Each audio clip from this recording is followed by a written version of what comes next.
अच्छा देखो, यहाँ पे 11th और 12th वाले भी कुछ लोग वीडियो देख रहे हैं, तो उनके लिए भी मैं रिवीजन स्ट्रेटजी बताता हूँ। देखो रिवीजन स्ट्रेटजी 11th और 12th के लिए ऐसी है कि उन्हें मतलब ऐसा हेडिंग वेडिंग लिखने की ज़रूरत नहीं। उन्हें जैसे कोई फिजिक्स का चैप्टर पढ़ा दिया गया तो उन्हें बुक को बंद करना है और अब खुद से सोचना है कि हमने चैप्टर में सबसे पहले क्या पढ़ा था, उसके बाद क्या पढ़ा, जो पढ़ा उसका फॉर्मूला क्या था, जो तीसरी चीज़ पढ़ी उसका एसेंशियल पॉइंट क्या था, डीमेरिट्स क्या था। मतलब बेसिकली उन्हें चीज़ों को सिर्फ समझना है, क्योंकि आप 11th 12th में तो आपको कुछ रट्टा तो अब मारना नहीं है। तो बेसिकली आप बुक को क्लोज करो और अपने दिमाग में सब कुछ चलाते रहो कि क्या क्या आपने क्या क्या अब तक पढ़ा।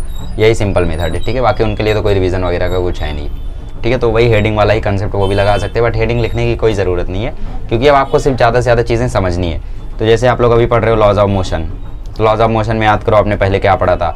आपने सबसे पहले इंट्रोडक्शन कुछ पढ़ा, फिर न्यूटन्स के लॉज पढ़े, फिर उसके बाद इनर्शियल फ्रेम पढ़ा, फिर नॉन इनर्शियल फ्रेम पढ़ा, फिर आपने स्यूडो फोर्स पढ़ा, फिर आपने अलग अलग टॉपिक पढ़ा, ठीक है। फिर आपको मैंने फ्रिक्शन पढ़ाया था। मतलब बेसिकली हमारे बुक में तो छठे चैप्टर में फ्रिक्शन, लेकिन आप लोगों ने लॉज ऑफ मोशन में पढ़ा था, ठीक है। तो ऐसा अलग अलग चीज़ तरीके से आप लोग समझ सकते हो, ठीक है। तो बस दिमाग थोड़ा सा दौड़ाओ और ऐसा रिवाइज करो, ठीक है। तो आगे मैं बताता हूँ 10th वालों के लिए स्ट्रेटजी। तो 11th और 12th वाले ये वीडियो को आप छोड़ सकते हैं। हाउ टू डू रिवीजन, ठीक है। रिवीजन कैसे करना है इसके बारे में थोड़ा सा बता दीजिए। तो जिनको देखो रिवीजन के बारे में नहीं पता है, जो कभी ऐसा नहीं सोचे कि रिवीजन कैसे करते हैं, एक्चुअल में वो रिवीजन करना जानते हैं, ठीक है। और जो ये सवाल पूछ रहे कि रिवीजन कैसे करते हैं, बेसिकली उन्होंने कभी भी लाइफ में रिवीजन किया ही नहीं है। सही बातें हो सकता है ना किए हो। तो अब यहाँ पे ऐसे भी लोग आएंगे कि मैं तो रिवीजन करता हूँ, नहीं कर पाता हूँ। अब देखो इस केस में मैं आपको टोटली गाइड नहीं कर सकता। इसके मेरे पुराने 2 वीडियोज़ हैं। मेरे हिसाब से अगर आप पुराने 2 वीडियोज़ मेरे देखोगे हाउ टू डू रिवीजन, एक पे मैंने यहाँ पे बैठ के बताया था, मतलब मेरे पीछे पर्पल कलर का एक कर्टेन था और मैंने वहाँ पर बैठ के बताया था। कर्टेन नहीं था, शायद एक दरवाज़ा था, सिर्फ वहाँ पे बैठ के बताया था।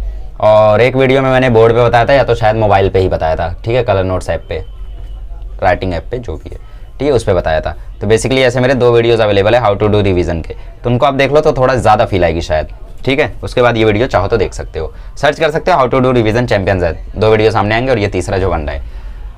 तो बेसिकली देखो रिवीजन में अगेन मैं वही बोलना चाहूँगा कि आप जैसे चैप्टर को पढ़ने बैठे हो तो आप हर एक आंसर को दोबारा से पढ़ रहे हो, उसको रिवीजन नहीं बोलते। जैसे हम लोगों के सर ने बोला कि कल तुम लोग पहला चैप्टर पढ़ के आना, पहले चैप्टर में 10 आंसर है, तो हम लोग पढ़ के आए। अभी सर ने बोला आ जाओ, ओरल लिया जाएगा तुम लोगों का। अभी तुम लोग से पूछा जाएगा कि भाई कौन सा क्वेश्चन का क्या आंसर है और तुम्हें ओरल देना है, ठीक है। तो हम लोगों ने बोला ठीक है ले लीजिए, कोई दिक्कत नहीं है। तो बाकी लोग का क्या, बाकी लोग बोलते थे सर रिवीजन का टाइम दो। सर ने बोला ठीक है 10 मिनट रिवीजन कर लो। तो बंदे रिवीजन करना शुरू किए, पहला क्वेश्चन पढ़ना शुरू किया, पहले क्वेश्चन का आंसर ऐसा ऐसा पढ़े जा रहे, कुछ नहीं समझ में आ रहा है। 10 मिनट हो गया तो उन्होंने सर अभी तो तीसरा आंसर रिवीजन कर रहा हूँ। तो समझ रहे हो यहाँ पे हो क्या रहा है। यहाँ पे हो ये रहा है कि उन्होंने रट्टा मारा था चीज़ों को, और उसके कारण 10 मिनट में उनसे सिर्फ 2 ही आंसर का रिवीजन हुआ। बेसिकली वो रिवीजन नहीं हुआ, उन्होंने दोबारा से वो चीज़ पढ़ी। रिवीजन का मतलब होता है क्या है, देखो बेसिकली रिवीजन का सबसे बेस्ट मीनिंग मैं अगर आपको कोई एक एग्जांपल से देना चाहूँ तो रिवीजन का मीनिंग होता क्या है। जैसे आपने एक मूवी देखी, ठीक है, आपने कोई एक मूवी देखी, उसमें शुरू में एक हीरो था, ठीक है, नॉर्मल मूवी बताता हूँ। उस हीरो का मतलब ऐसा हुआ, एक हीरोइन भी थी। हुआ ऐसा कि भाई विलेन ने हीरो को फंसा दिया किसी काम में, हीरो जेल में चला गया, सुनील शेट्टी के साथ जैसा हमेशा होता था, ठीक है। हीरो जेल में चला गया, अब हीरो जेल से भाग गया। जेल से भागने के बाद उसने विलेन को मार दिया और उसके बाद हीरो अगेन अरेस्ट होकर जेल में चला गया। यहाँ पे कहानी ख़त्म हो गई, ठीक है। तो ये बेसिक पार्ट है, और इस कहानी में छोटी मोटी चीज़ें और थी, जैसे जिसने अरेस्ट किया था वो है, उसका नाम है, कैसे कैसे एक्शन हुए थे वो है। अब रिवीजन का मतलब क्या होगा, रिवीजन का मतलब ये होगा कि मैं उस मूवी को 4x पे देख रहा हूँ और एक बार बस याद करने की कोशिश कर रहा हूँ कि उस मूवी में क्या क्या हुआ था। चलो याद करो मेरे साथ क्या क्या हुआ था। एक हीरो था, एक हीरोइन थी, विलेन ने फंसा दिया था उसे, तो वो जेल में चला गया, जेल से वो भाग गया, जेल से भागने के बाद विलेन का उसने ख़त्म, ठीक है, गेम ख़त्म कर दिया, और उसके बाद दोबारा से वो जेल में चला गया, अरेस्ट करा दिया खुद को। ये कहानी थी। तो जब तुम रिवीजन करने जाओगे तो तुम्हें शायद उन कैरेक्टर्स के नाम ना याद रहें, शायद तुम्हें वो एक पर्टिकुलर सीन ना याद हो कि उसने कौन सा पंच मारा था, बट तुम्हें ये ज़रूर याद रहेगा कि भाई कहानी क्या थी, शुरू में क्या हुआ था, एंड में क्या हुआ था, और मिड का कोई कोई पार्ट आपको याद रहेगा। तो जब तुम दोबारा मूवी देखोगे तो इतना पार्ट तुम्हारे जहन में होगा। तो जो तुम दोबारा मूवी देख रहे हो बेसिकली वो तुम रिविजिट कर रहे हो, रिवीजन कर रहे हो। लेकिन अब दूसरा एग्जांपल लेते हैं कि एक ऐसी कहानी है जिसमें तुम्हें कुछ समझ ही नहीं आया क्या हुआ, उसे तुम दोबारा देखने गए, तो क्या तुम उसे बोलोगे कि मैं रिवीजन करने जा रहा हूं? नहीं बोलोगे। बेसिकली तुम उसे अभी भी रीवॉच कर रहे हो। बेसिकली उसे हम रीवॉच बोल सकते हैं। रीवॉच क्यों? क्योंकि वॉच मतलब होता है देखना, ठीक है। तो सिर्फ देख रहे हो, तुम उसे दोबारा देख रहे हो। तो जिस मूवी के बारे में तुम्हें कुछ भी नहीं समझा, उस मूवी को जब तुम दोबारा देखोगे तो उसे रिवीजन नहीं कह सकते। लेकिन जो मूवी तुम्हें समझी थी बट कोई एक पर्टिकुलर सीन तुम भूल गए, कोई एक पर्टिकुलर लाइन भूल गए उस क्वेश्चन की, आंसर की, उसे तुम दोबारा से पढ़ने गए, तो उसको बोलेंगे रिवीजन। तो मैं कहना क्या चाहता हूँ ये सबसे, देखो इस केस में मैं उतना ज़्यादा एक्सपर्ट नहीं हूँ, क्योंकि मेरा ऐसा है कि भाई अगर मुझे कोई चीज़ पढ़ा दी जाती है तो वो कम से कम मुझे 2 महीने तक याद रहती है, ठीक है, 2 से 3 महीने तक। अब 2 से 3 महीने में मैंने कभी अगर रिवीजन कर लिया तो फिर वो 1 साल याद रहती है, और अगर नहीं किया तो फिर 2 से 3 महीने बाद मैं भूल जाता हूँ। लेकिन शायद आपके केस में ऐसा नहीं होता है, आप शायद कुछ पढ़ते होगे 15 दिन बाद भूल जाते होगे, 10 दिन बाद भूल जाते होगे, तो ऐसा केस मेरे साथ नहीं है। तो इसकी वजह से मुझे रिवीजन की कुछ खासा ज़रूरत पड़ती नहीं थी, और जिस चीज़ का मैंने रिवीजन कर दिया वो चीज़ मुझे आज तक याद है। फिर जैसे 10वीं का मैंने पूरा रिवीजन कर दिया तो वो चीज़ मुझे आज तक याद है। 11th के कुछ टॉपिक्स का मैंने पूरा रिवीजन कर दिया लेक्चर बना बना के, वो चीज़ मुझे आज तक याद है, ठीक है। तो बेसिकली रिवीजन करना है आप लोगों को, तो उसका सिंपल फंडा ये है कि आप लोग जो मेन आंसर है उसको अपने दिमाग में बिठा लो। रिवीजन किसका करोगे? चैप्टर का करोगे, आंसर का करोगे, तो जो मेन थीम है आंसर का उसको आप दिमाग में बिठा लो। अब उस आंसर का हो सकता है कोई एक पर्टिकुलर लाइन आपको ना याद आए, कोई पर्टिकुलर वर्ड ना याद आए, तो उसके लिए आप दोबारा वहाँ पे जा सकते हो, तो वो कहलाएगा रिवीजन, ठीक है। अच्छा, तो अभी तक तो मैं बकवास कर रहा था। नहीं, बकवास नहीं कर रहा था यार, इतनी बढ़िया नहीं समझे तो मैंने क्या एग्जांपल दिया था? मैंने एग्जांपल दिया एक हीरो था, एक विलेन था, विलेन ने फंसा दिया, हीरो जेल से भाग के विलेन को मारा, दोबारा से जेल में गया। तो ऐसे ही तो एक आंसर भी होता है। आंसर की एक स्टार्टिंग होती है, एक एंडिंग होती है, आंसर का एक थीम होता है। वैसे मूवी का भी एक थीम होता है।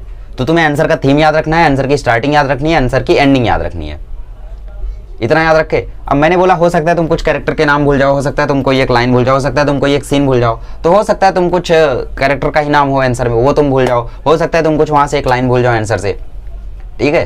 तो हो सकता है ऐसा कुछ हो, तो इसके लिए तुम अगर रिवीजन करोगे तो वहाँ पे प्रॉपरली तुम्हें 1-2 बार में याद हो जाएगा, ठीक है। और अगर उसके बाद भी तुम्हारे दिमाग में नहीं बैठ रहा है तो मैं अपनी एक बहुत ही परफेक्ट स्ट्रेटजी बताऊंगा, जो कि है रीड एंड राइट की, ठीक है, कि चीज़ों को पढ़ो और उसको लिखो।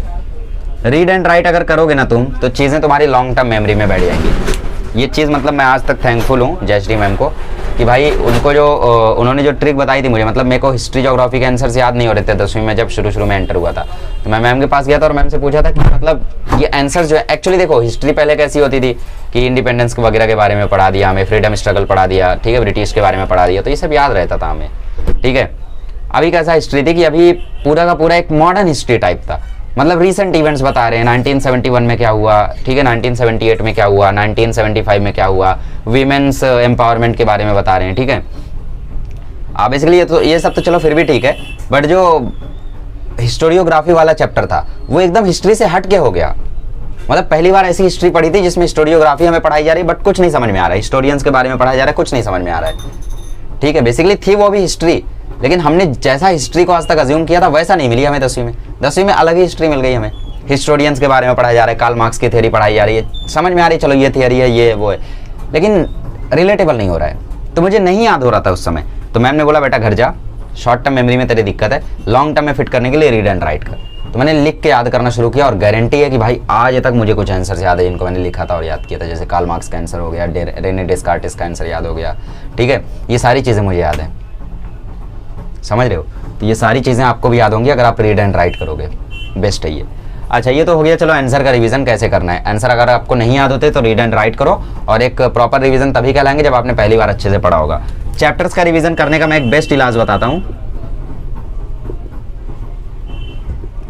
चैप्टर का रिवीजन करने के लिए आप क्या करो, देखो हर चैप्टर में एक पर्टिकुलर हेडिंग होती है, मतलब जैसे चैप्टर का नाम है life process in living organism part 1, उसमें एक हेडिंग होगी, ठीक है। सबसे पहले आप लोगों को एक छोटा सा इंट्रोडक्शन होगा, उसके बाद आप लोगों को कोई चीज़ें बताएंगे एनर्जी के बारे में, ठीक है। उसके बाद आप लोगों को एक और हेडिंग होगी ग्लाइकोलिसिस की, उसके बाद एक और होगी TCA साइकिल की, ठीक है, फिर चेन रिएक्शन होगी, फिर ऐसे आप लोगों को दूसरी हेडिंग आएगी, ठीक है। तो ऐसा essential water, essential minerals, amino acids, ये सब के बारे में आप लोगों को हेडिंग आती रहेगी। तो आप क्या करो ना, उन सारी हेडिंग्स को लाइन से लिखते जाओ, उन सारी हेडिंग्स को जैसे यहाँ इंट्रोडक्शन लिख दिया, ठीक है, यहाँ पे ग्लाइकोलिसिस लिख दिया, यहाँ पे TCA साइकिल लिख दिया, ऐसे आप लोग लिखते गए, सारी हेडिंग्स आप लोग लिखते गए। सिर्फ हेडिंग के अंदर क्या है वो सब कुछ नहीं, सारी हेडिंग्स आप लोगों ने लिख दी रफ बुक पे। अब अपनी टेक्स्ट बुक कंप्लीट करो, मतलब बंद करो, अपनी टेक्स्ट बुक आप क्लोज करो और उसके बाद इन हेडिंग को देखो, याद करो ग्लाइकोलिसिस में क्या था, तो तुम्हें खुद याद आएगा यार ग्लाइकोलिसिस में क्या हुआ था, टीसीएस साइकिल में क्या हुआ था, इस टॉपिक में क्या हुआ था, इस टॉपिक में क्या हुआ था, इस पर्टिकुलर टॉपिक में क्या हुआ था।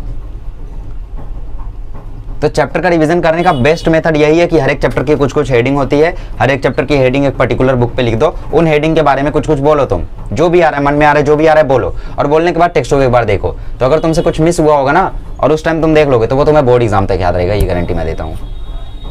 ठीक है, तो ये हो गया चैप्टर रिवीजन का मेथड। आंसर को रिवाइज करने का तरीका सिंपल है कि भाई एक बार बिना देखे लिख लो। ठीक है, मतलब जैसे तुम्हें रिवीजन करना है किसी आंसर का, बिना देखे एक बार लिख लो। अगर तुमने बिना देखे लिख दिया और परफेक्ट लिख दिया तो वो तुम्हारे दिमाग में हमेशा के लिए बैठ जाएगा। फिर क्लियर है, शॉर्ट आउट है सब। चलो ठीक है, तो मुझे पता है यार रिवीजन के बारे में मैं ज़्यादा कुछ तो नहीं बता सकता, बट हाँ ये स्ट्रेटजी मैंने बेस्ट बताई और वो रीड एंड राइट वाला मेथड भी। बट क्योंकि पर्सनली मैंने इसे कभी फील नहीं किया तो इसकी वजह से मैं हो सकता है ज़्यादा परफेक्टली ना बता पाऊँ, तो इसलिए जो मेरे पुराने वीडियोज़ हैं वो आप एक बार देख सकते हो, उसमें मैंने वैसे सेम बोल वचन दिया, बट काफ़ी हद तक उसमें चीज़ें मैंने ज़्यादा बेहतर बताई हैं। ठीक है, चलिए अगले लेक्चर में मिलेंगे तो हम लोग डिस्कस करेंगे कुछ इंपॉर्टेंट टॉपिक्स के बारे में कि किस तरीके से आप लोग 12th की स्टडी बताऊँगा मैं। ठीक है, किस तरीके से उनको प्रिपरेशन करनी है वो सब।